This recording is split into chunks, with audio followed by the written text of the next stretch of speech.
The sound of dishes clattering filled the air as I stood in the kitchen, wiping my damp hands on a towel that had long lost its color. The afternoon light spilled through the narrow window, catching the steam rising from the sink, and for a moment, I let my mind wander to a time when this house felt like home, when laughter didn't echo like mockery, and when I wasn't treated like an invisible shadow. "Don't forget to scrub the counters," her voice snapped behind me, slicing through my thoughts like a cold blade. "You missed a spot yesterday. I don't want my kitchen looking filthy."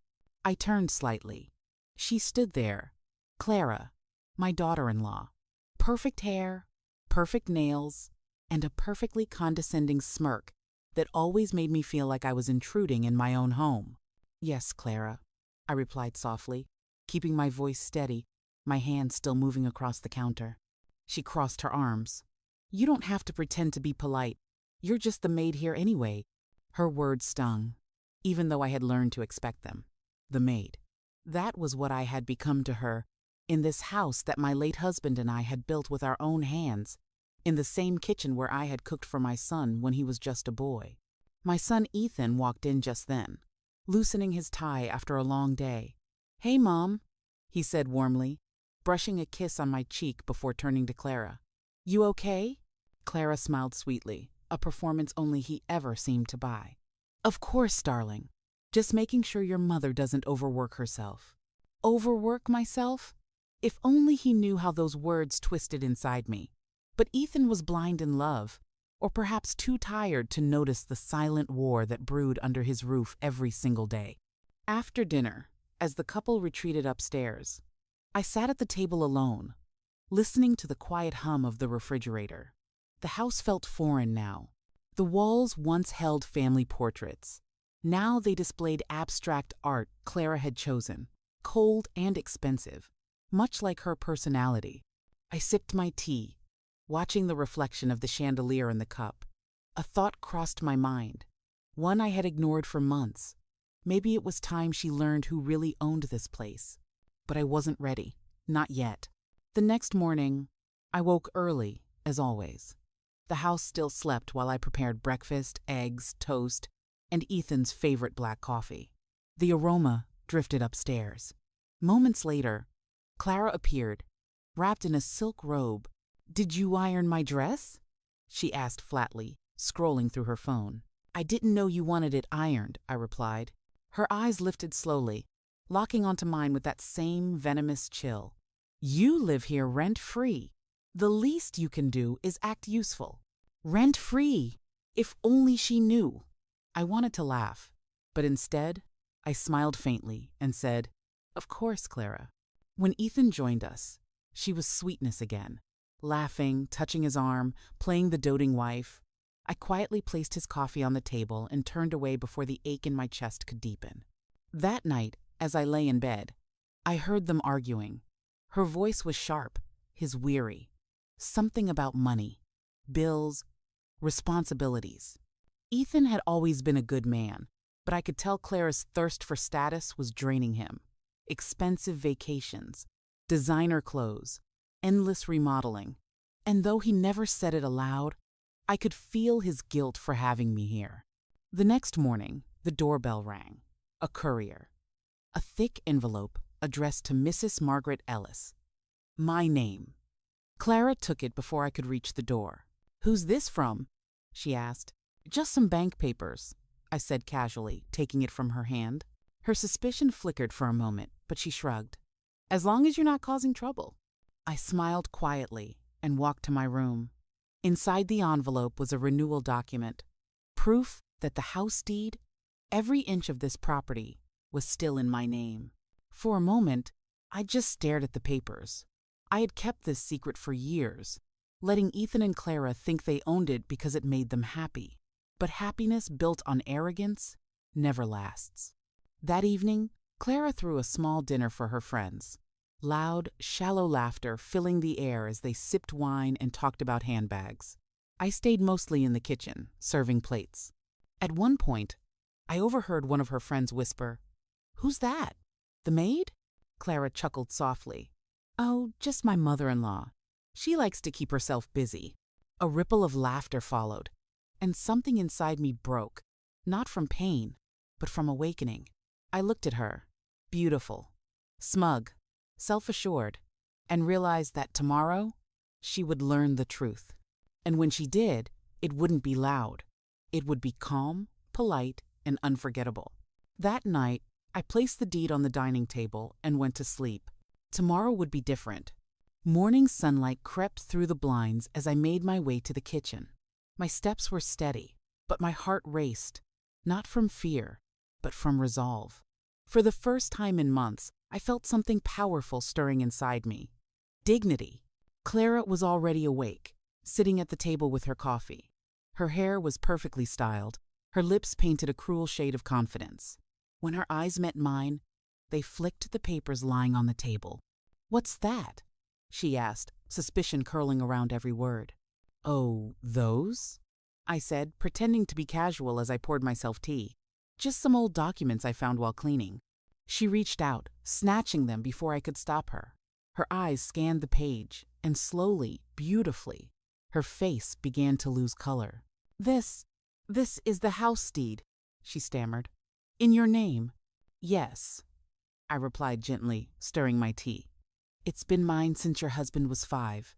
Your remodeling, your decorations, your furniture, all resting under my roof." Her jaw tightened, but she forced a smile. "That can't be right. Ethan and I took over the mortgage years ago." I tilted my head, almost pitying her. "You never asked who paid it off, did you?" For once, Clara didn't have a ready answer. Ethan walked in then, still buttoning his shirt. "Morning, what's going on?" Clara shoved the papers toward him. "Tell me this isn't true, that your mother owns the house." He frowned, scanning the documents. His eyes widened slightly, and then he looked at me with confusion. "Mom, I thought you transferred everything after Dad passed?" I smiled softly. "I never said that, dear. I only said I'd handle the bills." The silence that followed was exquisite. Clara's face contorted between disbelief and fury. "So what, you've been letting us live here like tenants?" "No," I said. "Like family. But family doesn't call each other maids."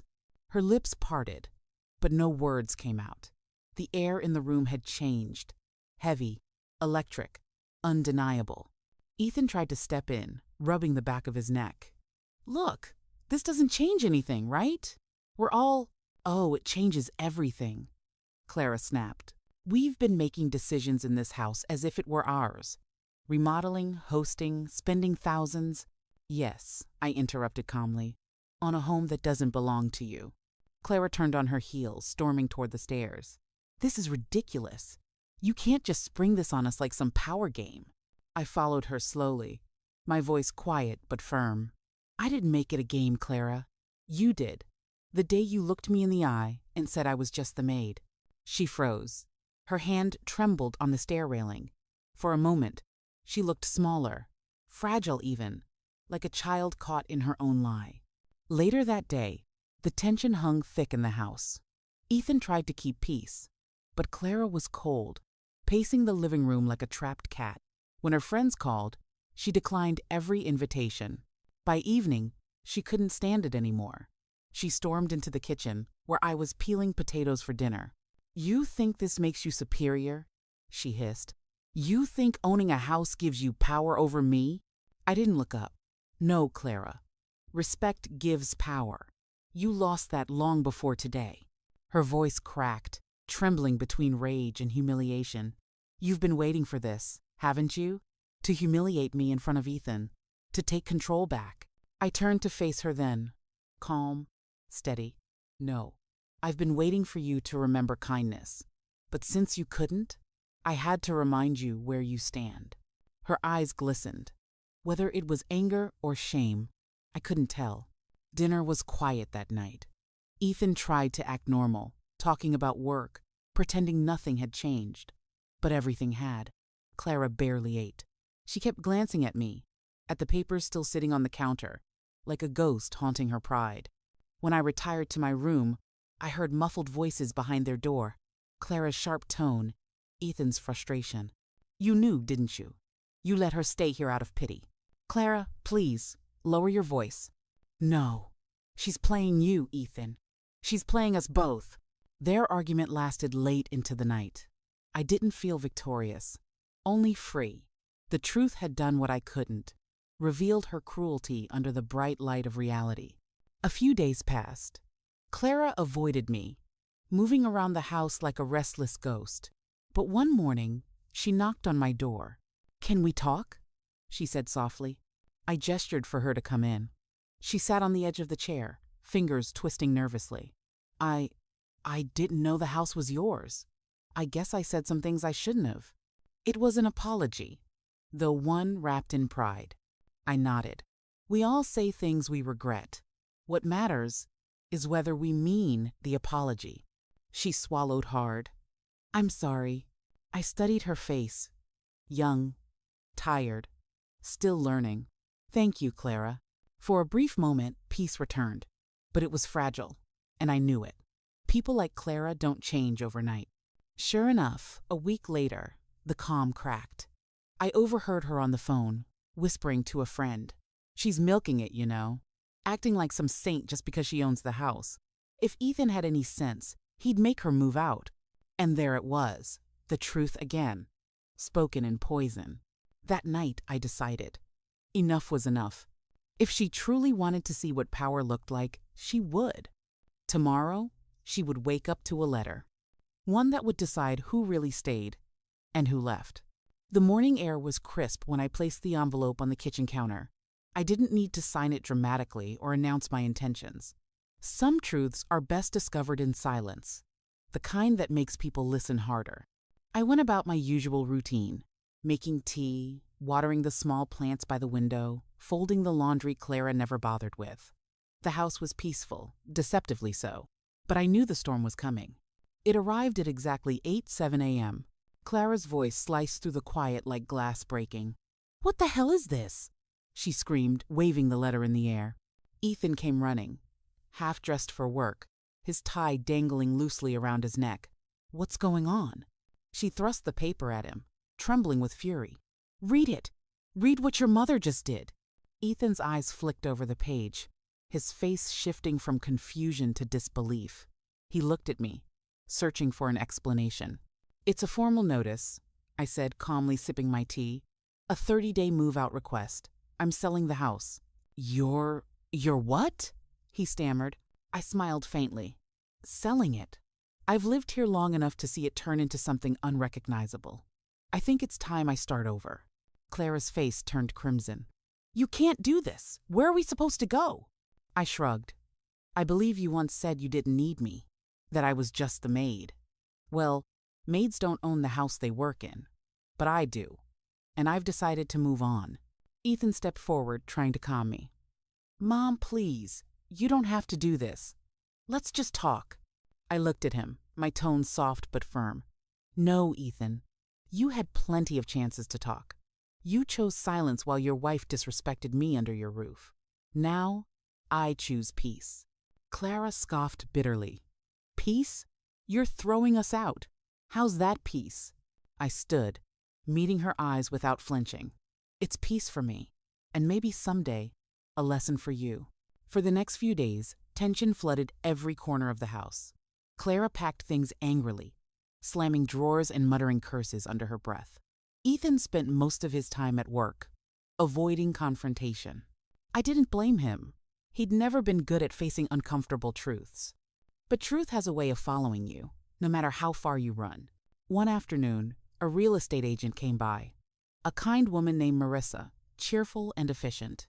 Clara watched her walk through the house, measuring, taking photos, commenting on the lovely structure. When Marissa left, Clara exploded. "How can you be so heartless? Do you enjoy this? Watching us scramble?" I turned to her, folding the dish towel in my hands. "No, Clara, I'm doing what I should have done long ago, setting boundaries." She let out a bitter laugh. "Boundaries? You mean revenge?" I sighed, looking at her tired, angry face. "No, revenge requires hate. I don't hate you. I pity you." For a moment, she looked stunned. Her lips trembled as if she wanted to speak, but the words never came. The next morning, I found a note on the kitchen table. It wasn't from Clara, it was from Ethan. Mom, I don't know what to say. I'm sorry for how things turned out. I thought keeping peace was the same as doing right. I see now that silence can be just as cruel. I'll find another place soon, but I hope you'll forgive me one day. I folded the note carefully, placing it in the drawer beside my teacups. I didn't cry. Instead, I smiled, a quiet, bittersweet smile of a mother who finally chose herself. As the days passed, I began sorting through my belongings. Old photos, my late husband's watch, the small keepsakes from Ethan's childhood. Every item carried a story, one that reminded me how far we had drifted from love to obligation. One evening, as I was boxing up some books, Clara appeared in the doorway. Her voice was low, almost tired. You really mean to go through with it? Yes, I said, not looking up. She hesitated. I know I said things I shouldn't have. Maybe I let pride get in the way. She trailed off, her voice breaking. I didn't realize how much this house meant to you. I looked at her finally. It's not the house, Clara. It's what it stood for. Respect, family, belonging. You took that and turned it into something small. She blinked, fighting tears. I didn't mean to. Maybe not, I said gently. But intention doesn't erase impact. Clara nodded slowly, then turned away. I guess I'll start looking for a new place tomorrow. I watched her go, and for the first time, I saw not arrogance, but regret. The day they moved out, I stood by the window. A moving truck idled in the driveway. Ethan loaded boxes in silence, while Clara stood beside him, her shoulders slumped. Before leaving, Ethan walked over and hugged me. I'm sorry, Mom. I nodded, holding him for a long moment. I know, dear. Take care of yourself. Clara didn't say anything. She just glanced at me once. Her eyes filled with a complicated mix of anger and sorrow, and got into the car.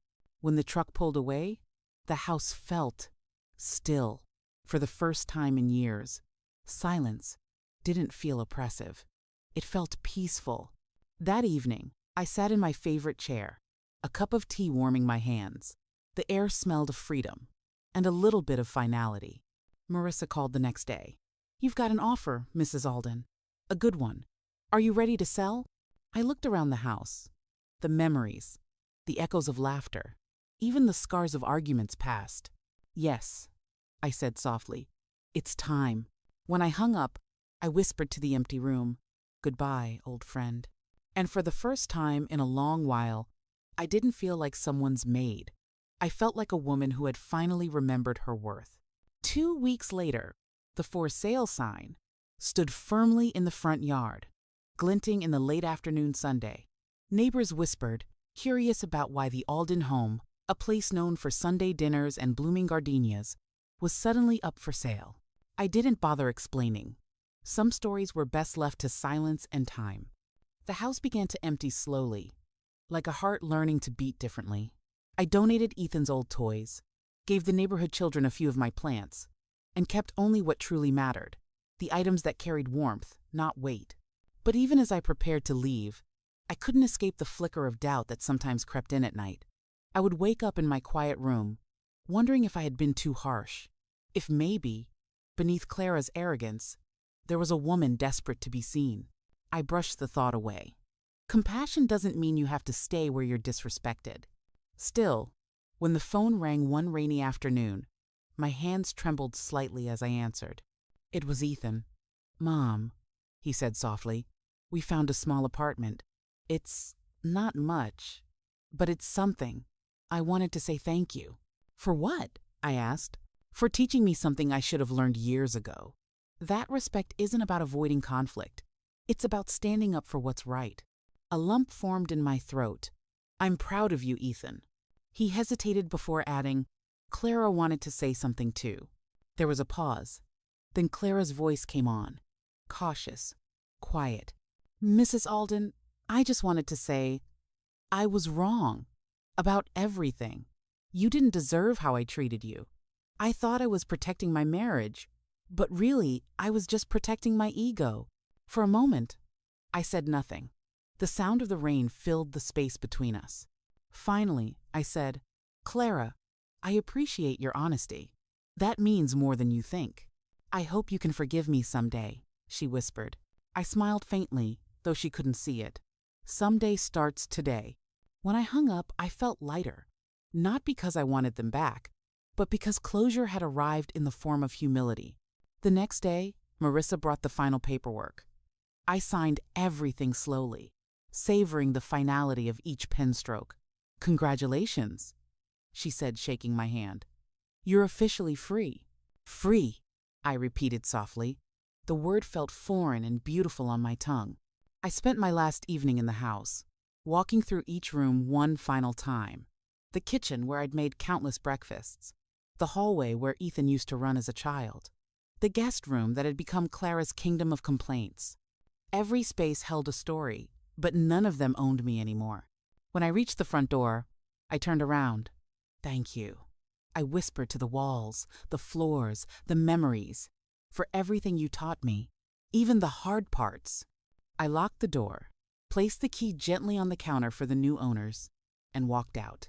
Outside, the air was cool and smelled faintly of lilacs. My small suitcase sat on the porch beside a cab waiting by the curb.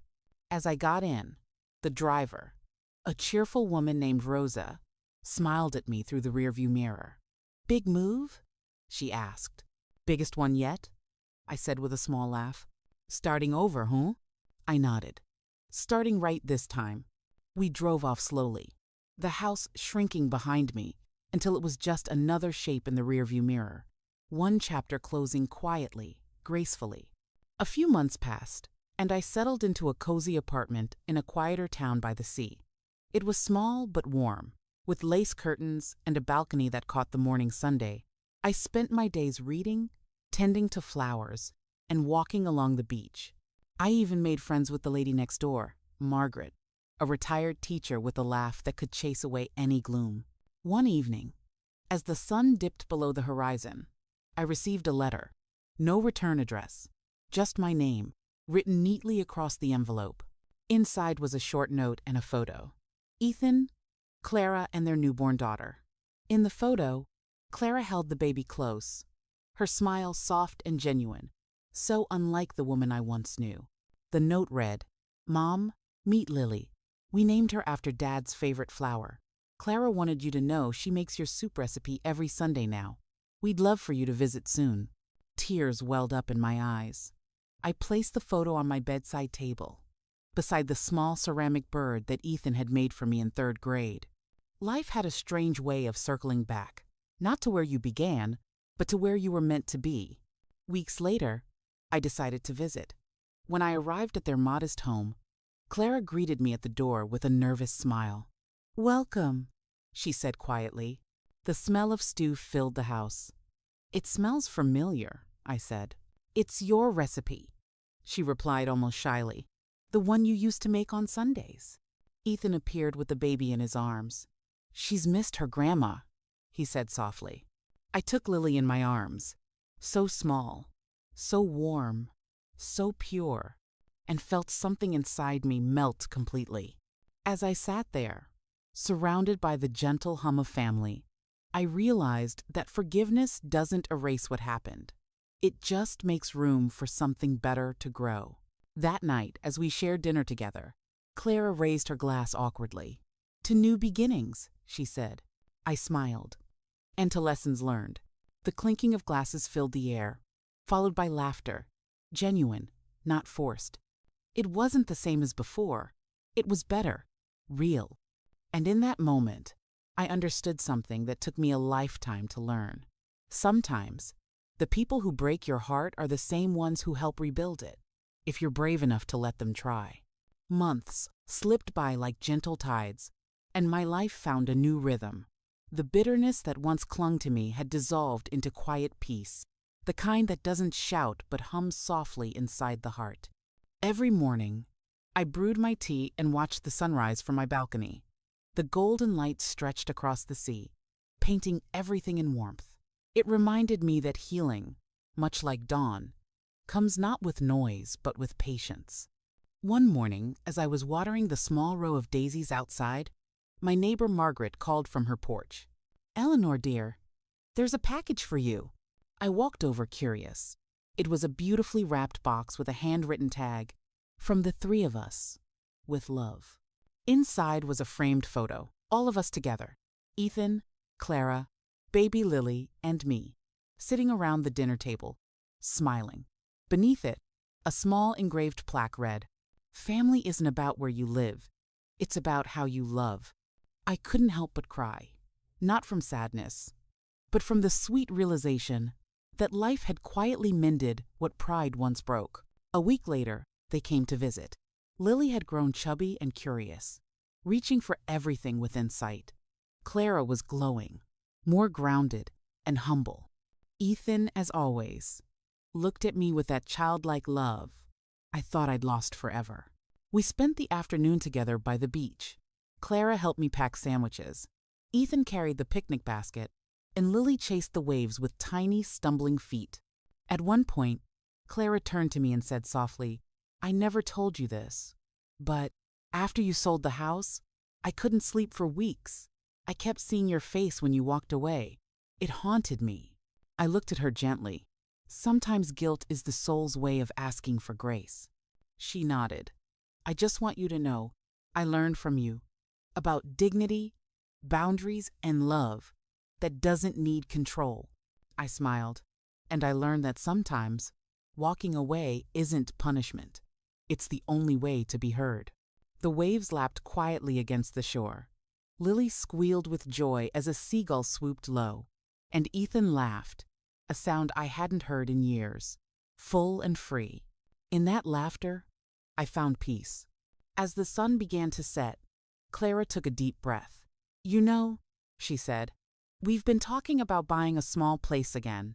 Nothing big, but somewhere we can build real memories. And we'd love for you to live close by." I raised an eyebrow, teasingly. "Close enough to visit? Or close enough to argue again?" Clara laughed, shaking her head. "Close enough to make Sunday dinners a tradition. Only this time, I'll be the one cooking," Ethan added, "and I'll be doing the dishes." I chuckled softly. "Then maybe it's a deal." As the sky turned shades of orange and pink, I held Lily close, breathing in the scent of salt and sunshine. That night, after they left, I sat by my window watching the moon rise. I thought about all that had happened, the arguments, the silence, the sale, the redemption. Life had come full circle in its own imperfect, miraculous way.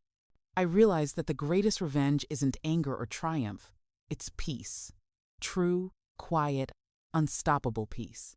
The next morning, I took that framed photo from my table and hung it on the wall, right above the small wooden sign that read, "Home is not a place, it's a feeling." And for the first time in a long, long while, I truly felt home.